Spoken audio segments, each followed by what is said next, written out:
Hi, I'm Josh Coray with J4 Paintball, and this is the Torque. This is a stacked tube small valve paintball gun, and we're going to be bringing it out to market here in the next few weeks, hopefully.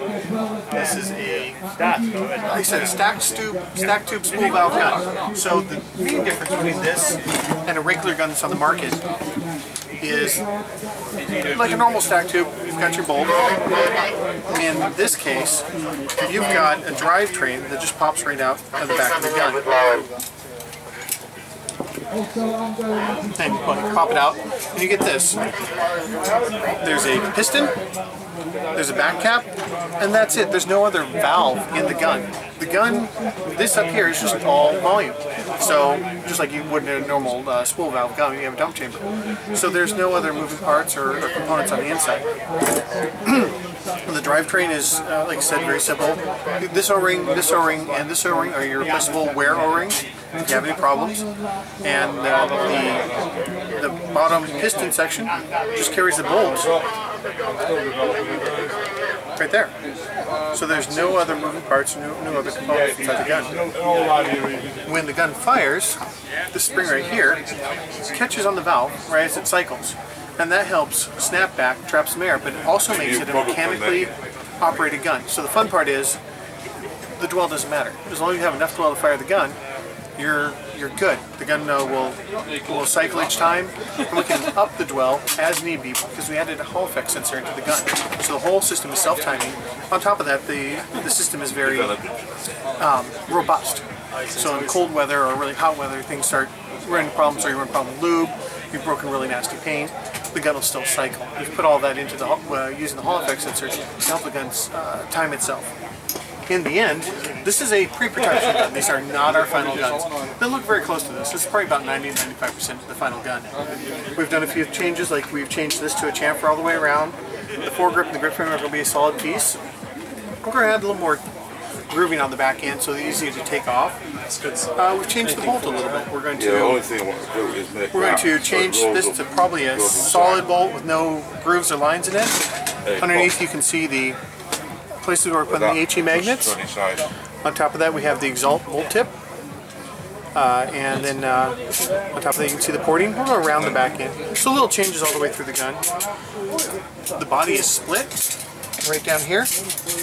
So you can change this out, do a 50 cal kit, or maybe a different color or something similar. So you can switch this gun out and have a couple different options. The feed neck's fairly low. As you can see, it'll take a spire, or in this case a rotor. Okay, that's about how high. Give you a good idea of the proportions of the gun. This is a Spire 260, and that's a standard rotor. So you get an idea how big the gun really is. It's fairly well sized. In hand, we went a little long and lean, and these are printed out prototypes of the grips from Exalt that we're going to be putting on the gun.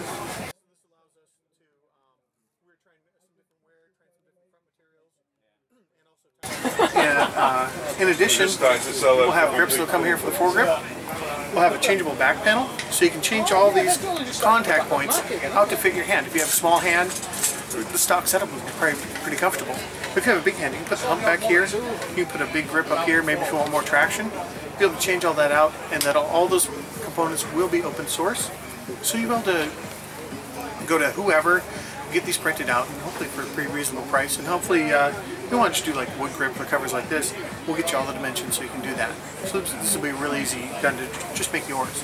On top of all the custom colors, and even the trigger itself, as seen here, you can get those printed out and have different shapes and sizes. And that should actually be a nice custom part that'll be really cheap for you to get into your hands. Beyond that, here's one set up, running, and this one's we've got two different spring sets in there. We've got a very efficient spring, a little finicky yet, but the efficient spring is getting incredible good efficiency. We got nearly 500 chops off of 1,000 PSI.